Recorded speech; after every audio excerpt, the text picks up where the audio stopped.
Voilà, est-ce qu'il est possible aujourd'hui de faire des robots les meilleurs amis de vos salariés? J'en parle justement à côté de ce robot Nao. Alors, pour en parler, je suis en compagnie de Gaël Bonin, bonjour. Bonjour.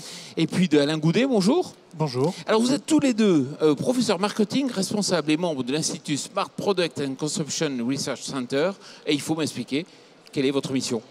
Notre mission, c'est d'essayer de comprendre l'acceptabilité des robots et plus généralement des objets intelligents par les consommateurs. D'accord. Et vous faites le même métier tous les deux dans la même entreprise? Alors effectivement, au sein de Neoma Business School, on est tous les deux professeurs de marketing et on s'intéresse aux objets innovants et notamment donc aux objets connectés. Alors c'est passionnant, effectivement, ce que vous étudiez. Est-ce qu'il faut aujourd'hui parler d'une éthique pour les robots? Alors, l'enjeu d'une éthique pour le robot, oui et non. En l'état actuel des choses, un robot est douté de l'intelligence qu'on lui donne à travers des programmes, à travers une espèce de télécommande qui permet de le contrôler. Donc, dans ce sens-là, il n'y a pas forcément encore besoin d'avoir d'énormes craintes vis-à-vis de ce genre d'objet. Maintenant, effectivement, à terme, doté d'une intelligence artificielle, peut-être on peut avoir un petit peu le syndrome Big Brother qui se met en place. Alors, le cœur de votre réflexion, c'est quoi, Gaël Bonin? C'est l'acceptabilité des robots par le grand public, en fait. Donc, c'est-à-dire que vous vous intéressez non pas aux robots et à l'éthique, mais surtout à la façon dont ces robots vont être acceptés par les salariés, par exemple. Par les salariés, ou on a 2 projets financés sur l'acceptabilité par les personnes âgées. Alors, justement, qu'est-ce que ça donne? Donc ce projet vient d'être commencé, il a été financé par la région l'année dernière. Donc on a un doctorant qui a commencé la recherche cette année. Les premiers retours sont assez intéressants. On a 2 résultats principaux. Un, les gens sont fascinés, les personnes âgées sont fascinées par les robots. Et on le comprend. Et on le comprend. Et 2, en revanche, ils pensent que c'est plutôt pour leurs parents. Ah, d'accord. Donc vous avez des personnes de 65 ans qui disent c'est très bien, mais plutôt pour mes parents, à moi. Ça veut dire qu'ils ne le voient pas, eux, pour une utilisation au présent, mais plutôt pour le futur, c'est ça? Oui, probablement oui. Et en tout cas, dans la manière dont les robots sont actuellement commercialisés par les entreprises, oui. D'accord, donc c'est quoi? C'est de l'assistance essentiellement, la mission du robot telle qu'il le voit? Tel que les technologies sont développées actuellement, probablement pas encore. Ça, c'est pour dans 5-10 ans. Actuellement, on est plutôt sur une logique de compagnonnage. Donc vous voyez, ce petit robot, typiquement, avec ses traits humanoïdes, peut plus ou moins remplacer un animal domestique et être une présence qui peut être très bénéfique, et les études le montrent, très bénéfique pour les personnes. Très clairement, c'est lutter contre la solitude qui touche essentiellement les personnes âgées, mais pas seulement. Alors c'est effectivement un des objectifs. Vous dites pas seulement, on a mené une autre étude où on a projeté en fait l'utilisation du robot au sein d'une famille et notamment sur l'accompagnement des enfants, voire des jeunes enfants. Et là aussi, on a des résultats assez intéressants puisque, par exemple, on s'intéresse à étudier la problématique de la forme du robot. Là, on est sur un robot extrêmement humanoïde, donc avec 2 bras, 2 jambes, une tête. Des oreilles. Des oreilles. La capacité de tourner la tête pour regarder celui qui lui parle. Exactement, de détecter des sources sonores, etc.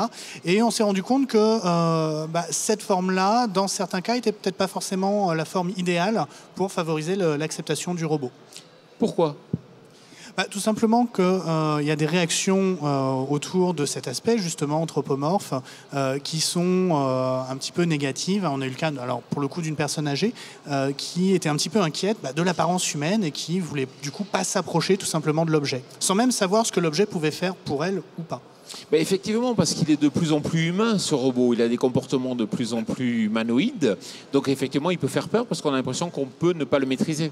Il est trop humain. En fait, c'est un phénomène qui s'appelle la Uncanny Valley en anglais, et dans lequel les robots qui commencent à être trop humanoïdes soulèvent la question de l'éthique que vous avez soulevée tout à l'heure. Est-ce qu'il est vrai qu'il existe aujourd'hui des gens qui commencent à réfléchir à des chartes en disant attention, il ne faudrait pas débrancher les robots à certains moments? Vous avez entendu parler de ça ou pas? Alors oui, en fait, il y a pas mal de réflexions en cours. On est sur une technologie émergente, donc comme d'habitude, il y a tout... Je dirais plein de problématiques en fait qui émergent, notamment au niveau juridique ou au niveau éthique. Aujourd'hui, une fois ce genre d'objets, alors qu'on qualifie d'objets, mais qui, une fois dotés d'intelligence artificielle, seront à la fois mi-objet, mi-vivant, on les dote de quelle responsabilité? Est-ce que c'est finalement le propriétaire qui va être responsable du comportement qui lui-même est dicté par un algorithme qui a été programmé par une entreprise? Et là-dessus, vous avez qu'à voir l'évolution de la loi aux États-Unis avec la Google Car. La Google Car, qui est la voiture autonome, n'est finalement autre chose qu'un robot sous forme de voiture. Et les lois ont évolué pour permettre la circulation, sous la pression des assurances en particulier, pour savoir qui porterait la responsabilité en cas d'accident. Mais cela dit, dans le cadre donc, de cette idée de ne pas vouloir débrancher les robots qui sont quand même que des objets encore aujourd'hui, ça veut dire qu'il y a une forme de confusion. On le voit dans la loi sur l'évolution du statut de l'animal, par exemple, où justement on imagine effectivement de faire passer l'animal du statut d'objet au sens juridique à un statut plutôt d'être vivant. Demain, on peut avoir pareil pour les robots. La loi peut le créer, être pensant. C'est une question philosophique. Mais c'est une question philosophique, mais que vous posez pour les robots. Mais moi, j'aurais envie de vous poser une question. Allez-y. Comment vous traitez votre smartphone? Avec respect jusqu'au moment où il tombe. Voilà. Est-ce qu'il ne faudrait pas lui donner le statut? Un statut juridique, ça va peut-être. J'ai une question, moi, à vous poser. Vous avez parlé tout à l'heure des salariés. Alors, c'est vrai qu'en France, dès qu'on parle de robots, on dit attention, les robots tuent l'emploi. Quand vous avez présenté les robots, ce robot ou d'autres robots à des salariés, ils vous ont tiré dessus?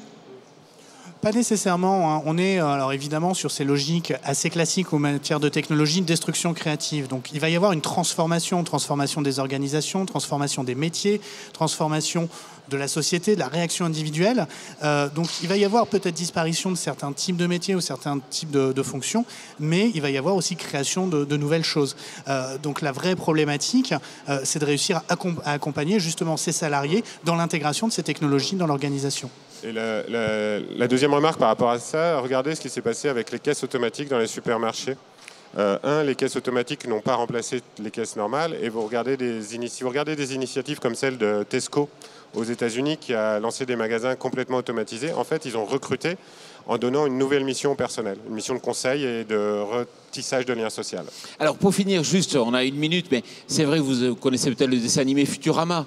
Ce robot qui a tous les défauts des hommes. Vous avez peut-être vu à l'Institut Cartier l'an passé, il y avait une exposition très intéressante, il y avait des robots qui discutaient entre eux, il y avait une forme d'apprentissage très sommaire et très intéressante parce qu'on s'attachait un peu comme au langage des bébés, à l'acquisition d'un certain nombre d'informations. Est-ce que vous pensez aujourd'hui qu'en matière d'apprentissage, on n'est qu'à la préhistoire de ce que savent faire les robots ? Clairement, en matière robotique, par exemple, Bill Gates considère que la robotique d'aujourd'hui est à peu près l'équivalent de l'informatique des années 70. C'est-à-dire qu'on en est effectivement au point de démarrage. Ce qu'il y a d'intéressant, c'est que c'est un point de focalisation de différentes technologies, mais la concentration de tout ça est clairement, comme vous le dites, plutôt au stade de la préhistoire. Alain Goudet, Gaël Bonin, je trouve vos études passionnantes. Voilà, on va se retrouver dans quelques instants pour la suite de nos programmes.